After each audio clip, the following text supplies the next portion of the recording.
Middle east में इस Friday के अगले फ्राइडे तक क्या होगा? नेक्स्ट फ्राइडे तक क्या अमेरिका जंग में उतर जाएगा? क्या जुलाई के पहले शुक्रवार तक जंग का फैसला हो जाएगा? अगले जुमा तक खामेनेई का फ्यूचर डिसाइड हो जाएगा? मिडिल ईस्ट से लेकर यूरोप तक जिस नाम की सबसे ज्यादा बात हो रही है वो है अयातुल्ला अली खामेनेई।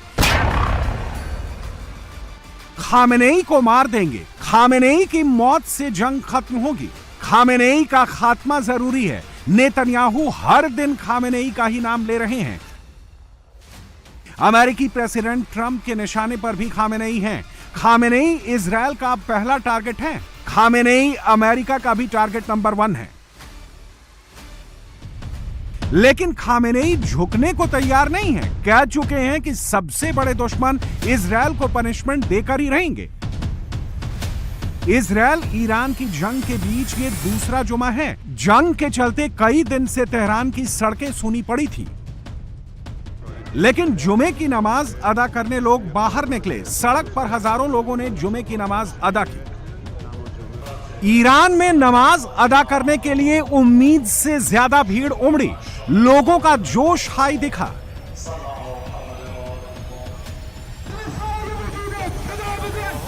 नमाज के बाद अमेरिका और इजरायल के खिलाफ सड़कों पर खूब नारेबाजी हुई। प्रदर्शनकारियों ने खामेनेई के सपोर्ट में जुलूस निकाला। इजरायल विरोधी रैली में शामिल होने के लिए इतनी भीड़ उमड़ी कि तेहरान की मेट्रो प्रदर्शनकारियों से फुल हो गई। लोगों को लंबा इंतजार करना पड़ा।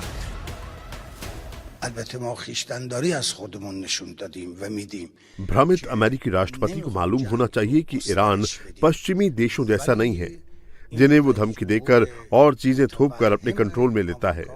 ईरान ना थोपा गया युद्ध बर्दाश्त करेगा और ना ही थोपी गई शांति। हम इतिहास में ये साबित भी कर चुके हैं।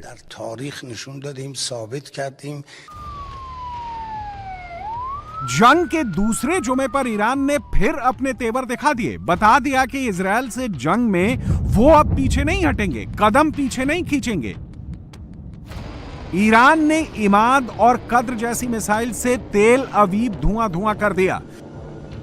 बीशेरबा शहर में तबाही की नई पिक्चर रिलीज कर दी। इमाद मिसाइल के वार से इजरायल का टेक्नो पार्क तबाह कर दिया और बता दिया कि अब बातचीत नहीं होगी, सिर्फ भीषण जंग होगी।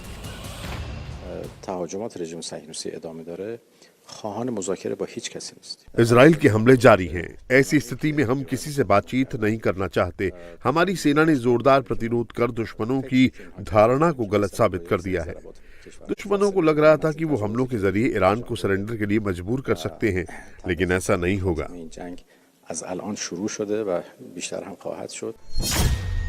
ईरान के अंदर सबसे ज्यादा खतरे में उसकी न्यूक्लियर फैसिलिटी और supreme leader Ayatollah Ali Khamenei है।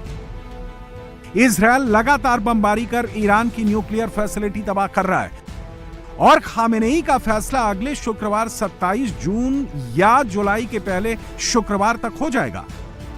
The president is saying that he will make a decision whether or not to go within the next 2 weeks. It's very clear and direct. 13 जून को Israel ने एक ही झटके में Iran की top leadership को खत्म कर दिया था। साइंटिस्ट मार गिराए थे। उस दिन खामेनेई को भी मारा जा सकता था, लेकिन इजरायल ने ऐसा नहीं किया। इसके पीछे बड़ी वजह छिपी है, क्योंकि खामेनेई कोई साधारण लीडर नहीं है। खामेनेई का मौत का मतलब मिडिल ईस्ट में जंग और तेज होना होगा। समझ लीजिए क्यों।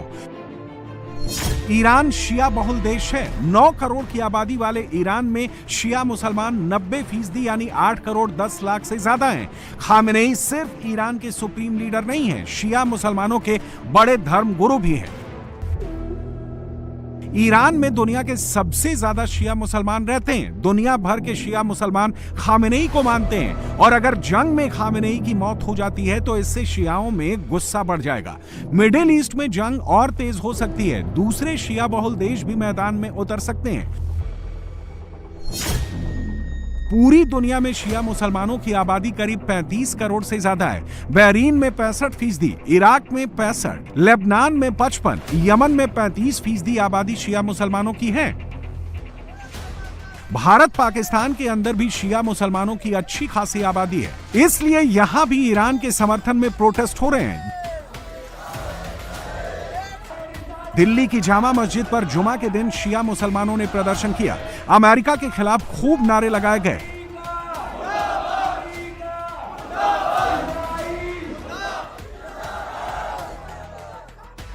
लखनऊ में भी शिया धर्मगुरु कल्बे जव्वाद के साथ सैकड़ों शिया मुसलमान सड़कों पर उतरे। जुमे की नमाज के बाद अमेरिका के खिलाफ नारेबाजी की। जालिम का साथ दे रहे हो, अत्याचारी का साथ दे रहे हो, और जिस पर जुल्म किया जा रहा है उसके तुम फेवर नहीं कर रहे हो, बल्कि उल्टी सीधी गलत खबरें उसमें फैलाई जा रही हैं। जब अत्याचारी है, हमलावर है, आक्रमणकारी इसराइल है, तो आप उसकी निंदा क्यों नहीं कर रहे हैं? क्यों वहां पर आफत बचा दी? क्यों बेगुनाहों को मार रहा है वो? और क्यों वो एटी में डायरेक्टर जो कह रहे हैं कि हम बातचीत के जरिए मसला हल करेंगे, उसको सिलसिले में उस पर तबाही क्यों मचेगी? अगर उसमें रसाव हो गया तो लाखों लोग मरेंगे, लाखों लोग मर जाएंगे। कौन जिम्मेदार होगा? कौन जिम्मेदार होगा? ये सब जिम्मेदार होंगे जो इसराइल के साथी हैं। अगर वहाँ एटमी रिएक्टर से रसाव हुआ तो हमारे हिंदुस्तान भी जिम्मेदार होगा, चीन, जितने भी मुल्क हैं सब जिम्मेदार हो जाएंगे। शिया समुदाय के बीच खामेनेई का नाम बहुत बड़ा है। कट्टरपंथी विचारधारा के लोगों के बीच तो खामेनेई की पॉपुलैरिटी बहुत ज्यादा है। शिया मुसलमानों के बीच खामेनेई का कद क्या है, समझ लीजिए। ईरान पर खामेनेई पिछले 36 साल से शासन कर रहे हैं। अभी तक उनके शासन को कोई चुनौती नहीं मिली है। खामेनेई विलायते फकीह यानी इस्लामी धर्मगुरु के शासन के कट्टर समर्थक हैं। उनका मानना है कि इस्लाम और राजनीति को अलग नहीं किया जा सकता। अली खामेनेई का जन्म 1939 में एक मौलवी परिवार के अंदर हुआ। उस वक्त ईरान में मॉडलिंग का दौर चल रहा था। ईरान पर जब वेस्टर्न कल्चर हावी हो रहा था, उस वक्त 4 साल की उम्र में ही खामेनेई को उनके वालिद ने मजहबी तालीम के लिए भेज दिया। खेलने कूदने की उम्र में खामेनेई ने कुरान, अरबी और इस्लामी तालीम हासिल की। 11 साल की उम्र में खामेनेई मौलवी बन गए। खामेनेई जिस दौर में बड़े हो रहे थे, उस वक्त ईरान के अंदर शाह मोहम्मद रजा पहलवी का शासन था। शाह वेस्टर्न कल्चर को बढ़ावा दे रहे थे, जो खामेनेई को बिल्कुल पसंद नहीं था। खामेनेई ईरान में इस्लाम का ही शासन चाहते थे। 60 के दशक में खामेनेई शिया धर्मगुरु रूहुल्लाह खोमैनी से जुड़ गए। सरकार के खिलाफ होने वाले प्रदर्शनों में शामिल होने लगे। शाह की सरकार ने कई बार खामेनेई को जेल में डाला। 1979 में इस्लामिक क्रांति के बाद शाह रजा पहलवी को सत्ता गंवानी पड़ी। ईरान में खोमैनी का शासन आ गया। खोमैनी की सरकार में खामेनेई को उप रक्षा मंत्री बनाया गया। तब से ही खामेनेई इस्लामिक मुल्क के तौर पर ईरान को मजबूत करने में जुट गए। खामेनेई को उप रक्षा मंत्री बनाने के बाद ही IRGC का गठन किया गया, जो आगे चलकर ईरान की सबसे ताकतवर फौज बनी। 1981 और 1989 तक खामेनेई ईरान के राष्ट्रपति रहे। इराक ईरान युद्ध में देश को लीड किया। 1989 में खुमैनी के बाद खामेनेई को ईरान का सर्वोच्च लीडर यानी रहबर बनाया गया। इसके लिए संविधान में भी संशोधन किया गया। ईरान का रहबर यानी सुप्रीम लीडर बनने के बाद पूरी कमान खामेनेई ने अपने हाथ में ले ली। पूरे ईरान को अकेले कंट्रोल करने लगे।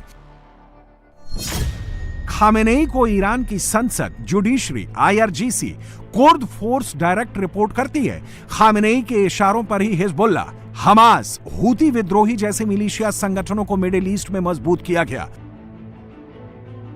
ऐसा नहीं है कि सभी शिया मुसलमान खामेनेई के समर्थक हैं, लेकिन यह बात भी सच है कि खामेनेई को अगर मार दिया जाता है तो शिया समुदाय में गुस्सा जरूर पैदा होगा, और यह गुस्सा मिडिल ईस्ट में जंग की आग को और भड़का सकता है। दुनिया में शिया मुसलमानों की आबादी 10 से 13% के बीच मानी जाती है। सुन्नी मुसलमानों की आबादी 87 से 90% के बीच है। मिडिल ईस्ट में शुरू से ही शिया और सुन्नी का कॉन्फ्लिक्ट देखने को मिला है। सत्ता पर कब्जे को लेकर शिया और सुन्नी मुसलमानों के बीच कई जंग हो चुकी है। मिडिल ईस्ट में सुन्नी मुसलमानों की आबादी करीब 25 करोड़ है। कुवैत, सीरिया, सऊदी अरब, UAE, Qatar, Oman, Jordan, Egypt Sunni बहुल देश हैं। मिडिल ईस्ट के अंदर ईरान और इराक को छोड़कर हर जगह सुन्नी सरकार है। ईरान इजराइल की जंग में अभी तक कोई मुस्लिम देश खुलकर ईरान के सपोर्ट में नहीं आया है, लेकिन यह भी सच है कि सुन्नी बहुल मुल्कों ने खुलकर ईरान का विरोध नहीं किया है। जबकि मिडिल ईस्ट में शिया सुन्नी का झगड़ा सबसे पुराना और सबसे बड़ा है। इसके बाद भी किसी सुन्नी मुल्क ने इजरायल या अमेरिका को सपोर्ट नहीं किया है। मुस्लिम ममालिक, अरे मुस्लिम ममालिक क्यों कह रहे हैं उनको? कहिए गुलाम ममालिक, इसलिए ममालिक, गुलाम ममालिक जो गुलाम करते वही वो कर रहे हैं। इससे ज्यादा कुछ कर ही नहीं सकते।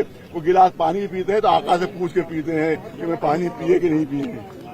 तो गुलाम है, उनके बारे में कोई सवाल ही नहीं कीजिए। वो नॉन एग्जिस्टेंट है। वो जो अरबी की मसल है कि अल मादूम ला युखबर हो, जो मादूम होता है इसके सिलसिले में कोई खबर नहीं होती।